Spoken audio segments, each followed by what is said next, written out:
Actually, sir, he's with the CIA and he's on a case at this very moment. I see. For 7 seasons, he was the heart of one of the most watched television shows in American history. A quiet, gentle young man with a teddy bear and an uncanny ability to know what was coming before anyone else did. And then one day, he simply walked away. Today we're getting into why, and the answer is more human than you might expect. This is, remember Gary Berghoff? This is why he's no longer an actor. Gary Berghoff. Gary Rich Berghoff was born on May 24, 1943 in Bristol, Connecticut. His father, Rodney, worked for a clock company. His mother, Anne, was a professional dancer and the director of local theater productions. From the time Gary was small, he was around performers, sitting in on rehearsals, watching dancers and musicians work, absorbing the vocabulary of the stage long before he had a name for it. The family moved during his sophomore year of high school, relocating to Delavan, Wisconsin, where his father had taken a new job. It was a significant shift from the East Coast to the Midwest, from one environment to another, but Gary adapted, and Wisconsin turned out to be a place where several of the things that would define his adult life began to take shape. He had been born with a condition called Poland syndrome, a congenital disorder that left 3 fingers on his left hand significantly smaller than those on his right. Rather than let it limit him, he learned tap dancing as a young child to build coordination, and he became a drummer despite the physical asymmetry. In high school in Delavan, he was good enough on the drums to play with the Bud Wilbur Orchestra in Milwaukee clubs. In 1961, a painting he made called Men of Jazz won him the Hallmark Award and was sent to represent the state of Wisconsin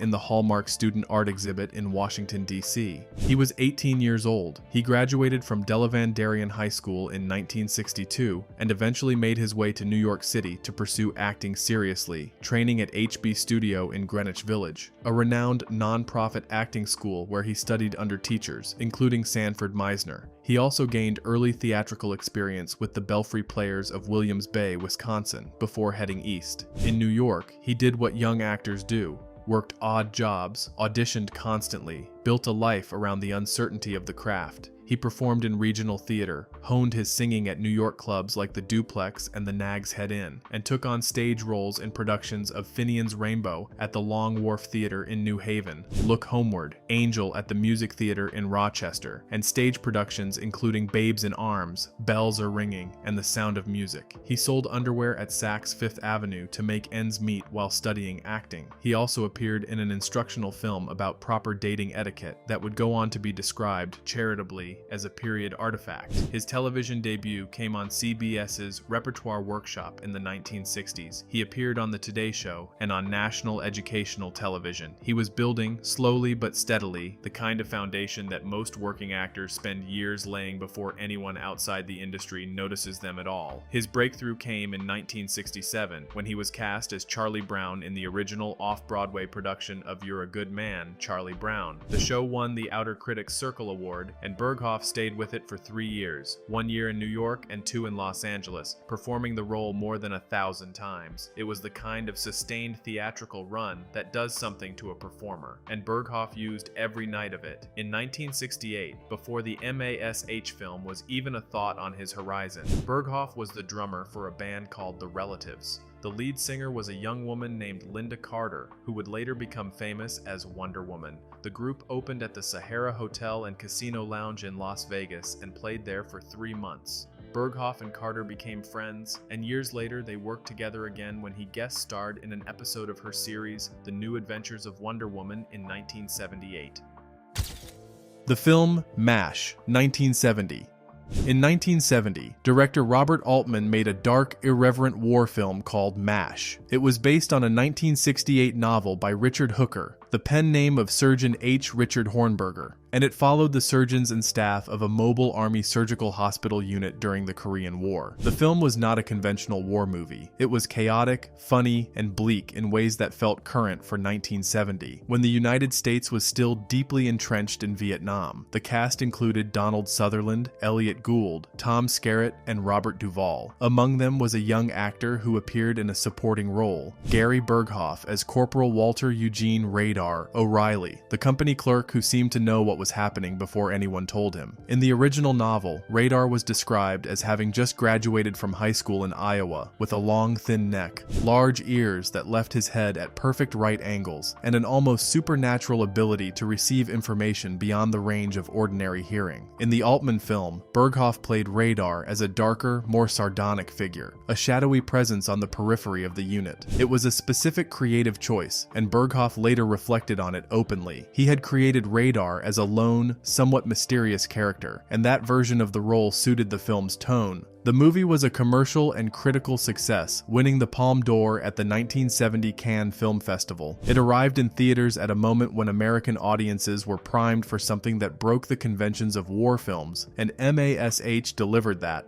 Dark comedy, surgical grotesquerie, and an irreverence toward authority that felt precisely timed. When CBS developed a television adaptation of MASH in 1972, several cast members from the film were approached. Tom Skerritt was asked to return, but declined. Of all the actors in the original film, only one reprised his character as a series regular on the television show, Gary Berghoff.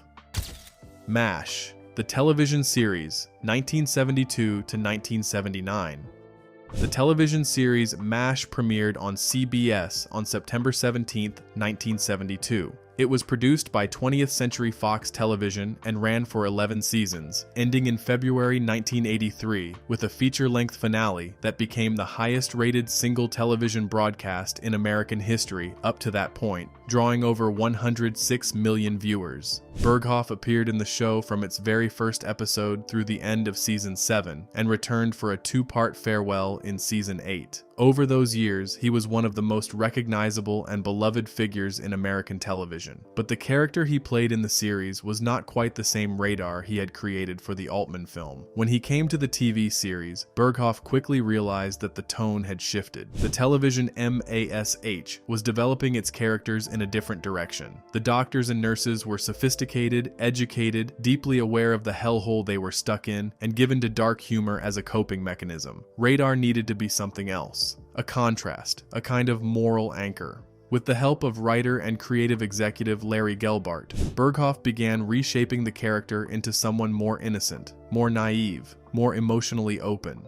That version of Radar became the soul of the show. It was Burghoff himself who gave the character a first name. He went to Gelbart and asked for one, suggesting Walter, the name of a childhood friend who never understood a joke made at someone else's expense. Gelbart agreed, and Walter it was. Gelbart also based several of Radar's qualities directly on Burghoff's own personality, particularly his deep love for animals. When Gelbart visited the Burghoff home in Malibu during the early seasons, he found a genuine wildlife sanctuary in the backyard. That became the basis for Radar's zoo at the 4077th. Burghoff also carried the Poland syndrome with him onto the set, and he was quietly careful about how it was handled. He frequently held a clipboard in his left hand or positioned himself to keep the affected fingers out of the frame. Most viewers never noticed, and the production accommodated him without making it an issue. Throughout the series, Burghoff appeared in episodes where Radar's drumming was featured, and in those scenes, he was actually performing. In the episode Showtime, Radar plays a drum solo, and the music was not overdubbed. The same is true of scenes in Bulletin Board and Dear Dad Again. The jazz musician who had played Milwaukee clubs as a teenager and opened for acts in Las Vegas was right there on screen, doing what he had always done. His co-stars recognized what he was bringing to the show. Alan Alda played Hawkeye Pierce, the surgical unit's central presence, for all 11 seasons. Mike Farrell, who played B.J. Honeycutt, reflected on Burghoff's work years after the show ended. In his assessment, Burghoff may well have been the best actor in the company. His ability to find the small, true moments of behavior and make everything absolutely real was something Farrell described as a marvel to behold.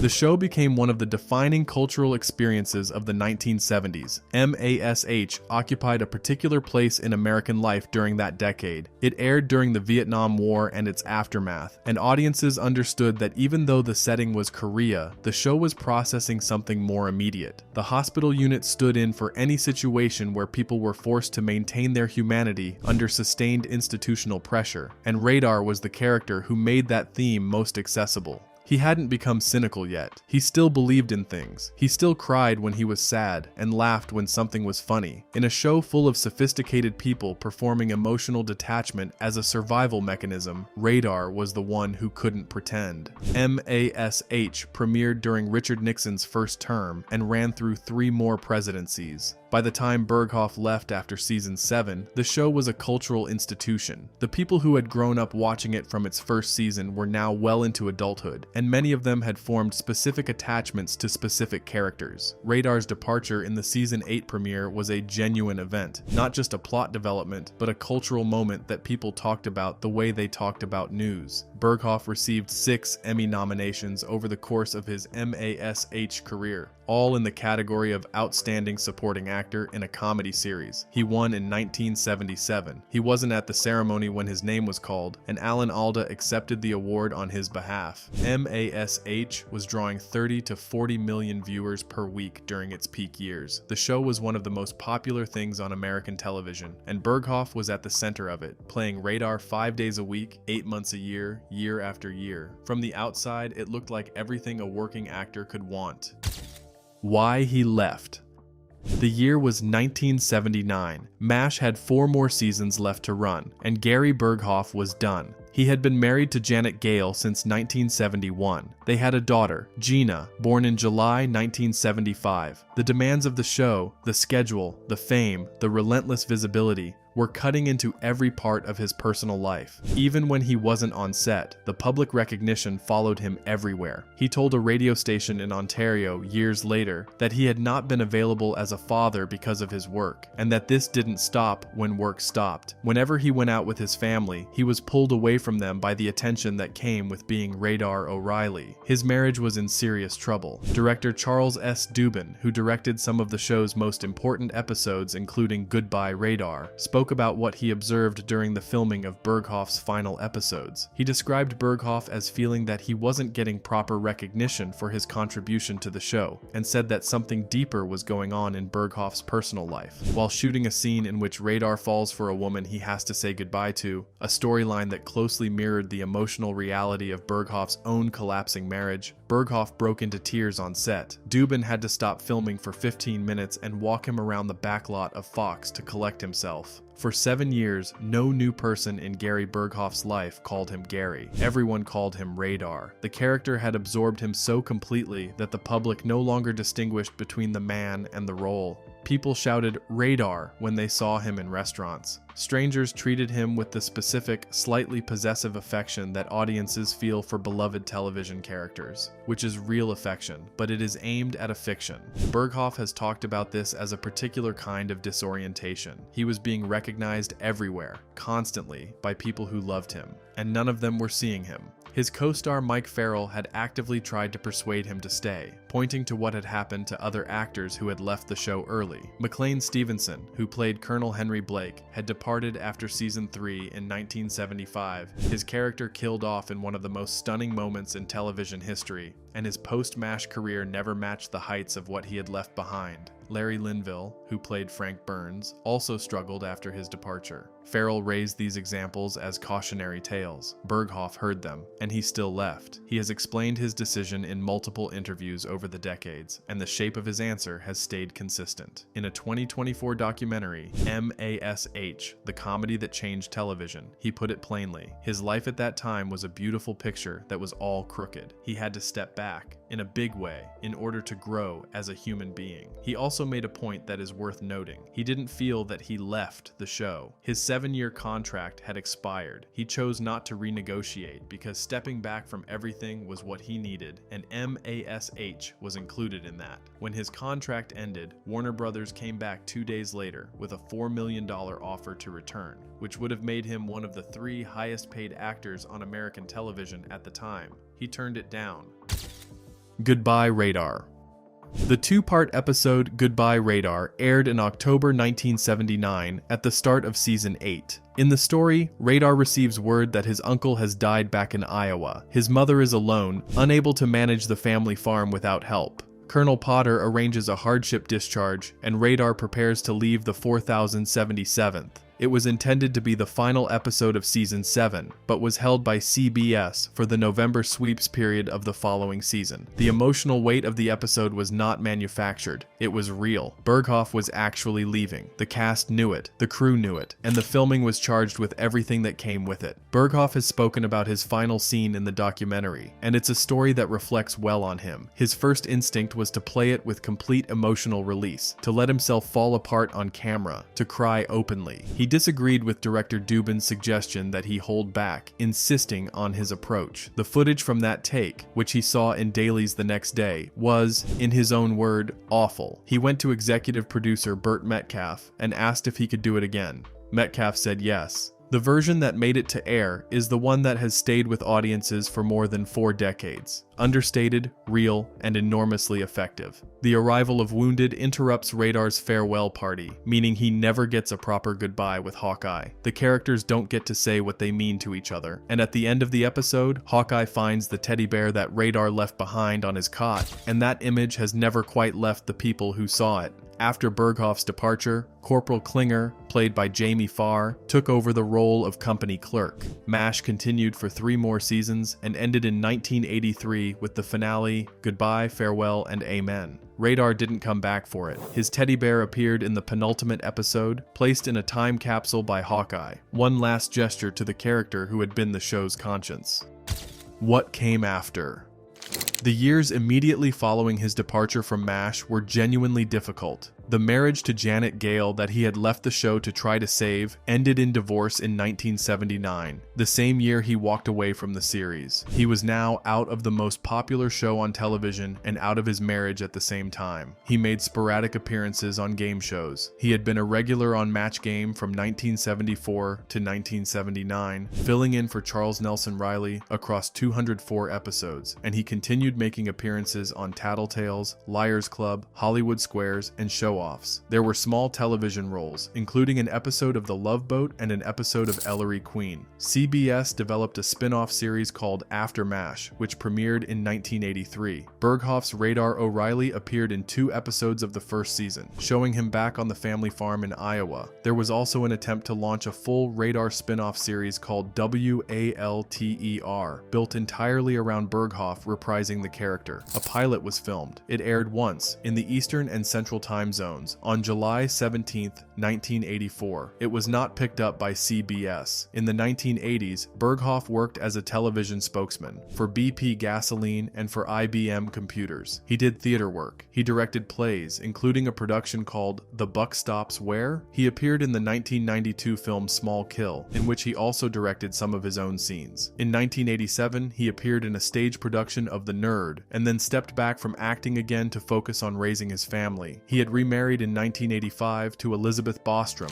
who worked as a dental assistant for the developmentally disabled. They had 2 sons, Miles and Jordan. Berghoff has spoken about what drove his choices during this period with consistency. The regret over not being present during his daughter Gina's early years weighed on him, and he was determined not to repeat that pattern with his sons. The work schedule that MASH had demanded, 8 months a year, year after year, had made fatherhood something he experienced in fragments. He did not want that anymore. By 1991, things had reached a difficult point. He was unemployed. He had lost his BP gasoline sponsorship deal, and his theater work had dried up. He had become a born-again Christian, and by his own account, he was on the brink of bankruptcy, with roughly $500 left in his bank account. He has spoken about this period in religious terms, that he prayed for guidance, and that the answer that came back was a single word: paint.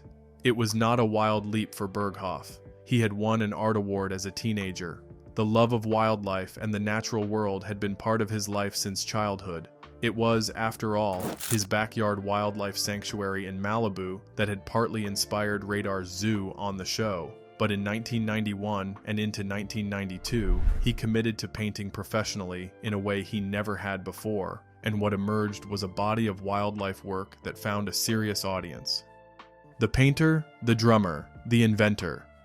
Gary Berghoff's post-acting life has unfolded across several directions, all of them consistent with who he had always been. As a wildlife painter, he developed a reputation for realistic, detailed depictions of North American animals: birds, deer, bears, waterfowl. His work has been exhibited in galleries across the United States, and he has been a featured artist at events including the Oklahoma Wildlife Art Festival. He donated paintings to auctions benefiting wildlife preservation societies. In 1994, he was a judge in the Federal Duck Stamp Competition, and he served as a spokesperson for the Federal Duck Stamp Program. He was once known informally as the Birdman of Malibu for the wildlife sanctuary he maintained at his home there, a sanctuary that, at one point during the MASH years, was the only bird rehabilitation facility licensed by the state of California. He also obtained a broader license from the state to care for injured wildlife of all kinds, and has been involved in conservation causes for decades. The drumming never stopped. Burghoff led a jazz trio called the We Three, working as a professional jazz drummer well into his later years. The same hands that had adapted to Poland syndrome as a child, that had played Milwaukee clubs as a teenager and opened a Las Vegas lounge act with Linda Carter,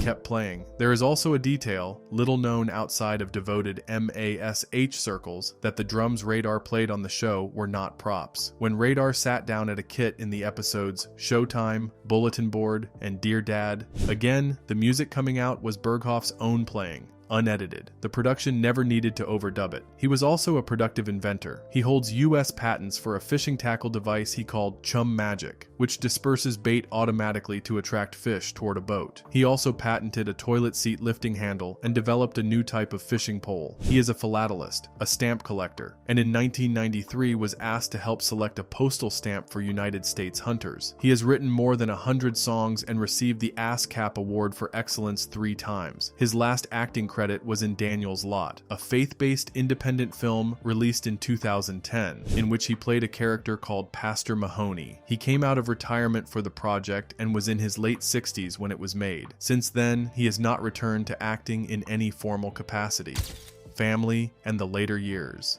The family dimension of Berghoff's life has always been the thread that runs through every major decision he made. His first marriage, to Janet Gale, produced one daughter, Gina Gale Berghoff, born July 20th, 1975. The divorce in 1979 was painful, and Burghoff later spoke about how important it was to him that the dissolution of a marriage not mean a dissolution of parenthood. He moved to be geographically close to his ex-wife after the divorce specifically so he could remain present in Gina's life. He said plainly that a divorce is between two people and never between a parent and their children. That line, the clarity of it, the way it refuses any sentimentality, says something about who he is. He married Elizabeth Bostrom in 1985. They had 2 sons, Miles and Jordan. That marriage ended in divorce in 2005. As of 2026, Burghoff has not remarried. He became a grandfather in 2023. He and his family moved to Rockford, Michigan for a period to care for Elizabeth's ailing mother, and later settled in California, where he has lived in relative privacy for many years. The screen presence that had once reached 30 million viewers a week has been replaced with something much quieter: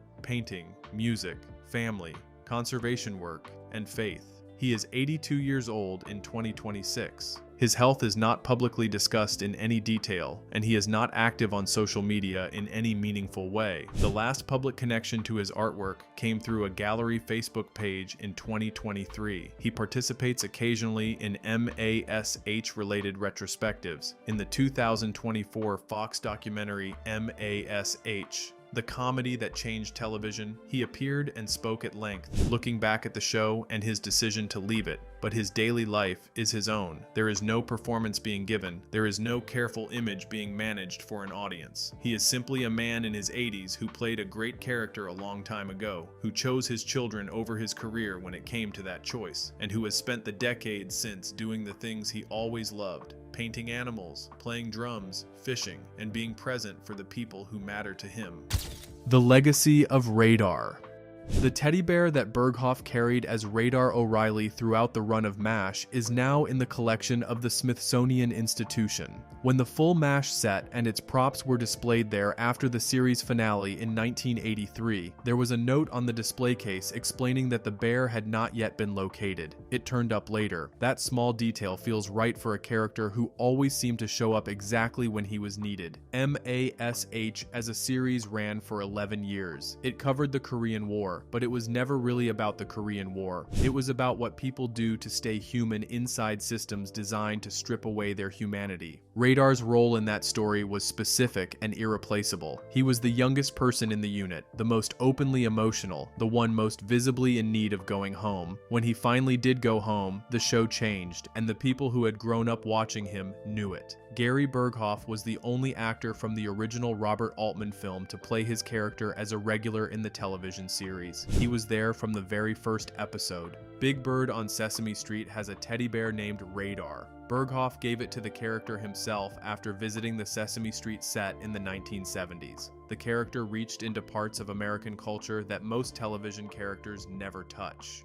His co-star Alan Alda, who spent 11 seasons as Hawkeye Pierce and was about as integral to MASH as a single person could be, accepted Burghoff's Emmy Award on his behalf in 1977 when Burghoff was absent from the ceremony. That small gesture said something about the regard the cast had for him. Mike Farrell's assessment has aged well. Gary Berghoff may well have been the best actor in the company. His ability to find the small, true moments of behavior, to make them real without announcing that he was doing so, that was the skill that made Radar work, and it was not common. What Burghoff achieved with the character was something that is harder than it looks on screen. Playing naivety convincingly year after year without making it tiresome or condescending, without letting it tip into caricature, requires a quality of attention that most performers don't sustain over a long run. Radar remained believable through 7 seasons because Burghoff was always paying attention to what was actually happening in the scene around him. He was never performing Radar's innocence at the audience. He was living it inside the fiction,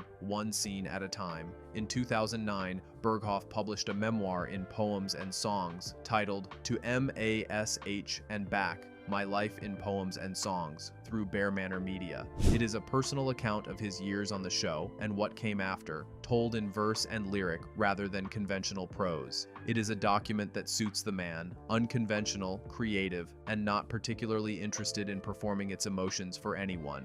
There is something that Gary Berghoff said in a 2006 radio interview that holds up. He was asked about leaving MASH, about the money he turned down, about what he walked away from. He said, "You either want to be rich and famous, or you want to be a daddy. You can't do both." That was the calculation he made. It cost him a great deal in the short term. The marriage he left to save didn't survive. The career he stepped back from never fully reasserted itself, and there were years when he was down to almost nothing financially. But what came after, the painting, the music, the children, the quiet, that was what he was after. The people who choose to stay on the stage until they're dragged off it get a certain kind of story written about them. The people who walk away on their own terms, before the finish line they were expected to cross, get a different kind, one that is sometimes harder to understand in the moment and clearer in retrospect. Gary Berghoff's story is the second kind. He played one of the most beloved characters in the history of American television. He did it with a physical condition that he managed silently for years. He left it when it was right to leave it, turned down more money than most people will see in a lifetime to do so, survived the financial and personal consequences of that choice, and built a life around the things he had always cared about. The teddy bear is in the Smithsonian. The show is still running in syndication, and somewhere in California, the man who created one of television's most enduring characters is doing exactly what he wants to be doing,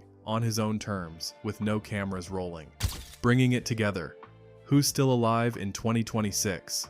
As of 2026, Gary Berghoff is 82 years old and still alive, living a quiet, private life in California focused on wildlife painting, family, and conservation. Of the major MASH cast members Berghoff worked alongside, the following have passed away. McLean Stevenson, Colonel Henry Blake, died February 15, 1996, age 68. Larry Linville, Major Frank Burns, died April 10, 2000, age 60. Wayne Rogers, Trapper John McIntyre, died December 31, 2015, age 82. Harry Morgan, Colonel Potter, died December 7, 2011, age 96. William Christopher, Father Mulcahy, died January 31, 2017, age 84. David Ogden Stiers, Major Charles Winchester, died March 3, 2018, age 75. Those still living as of 2026 include Alan Alda, Hawkeye Pierce, who is 89 and has spoken publicly about living with Parkinson's disease since 2018.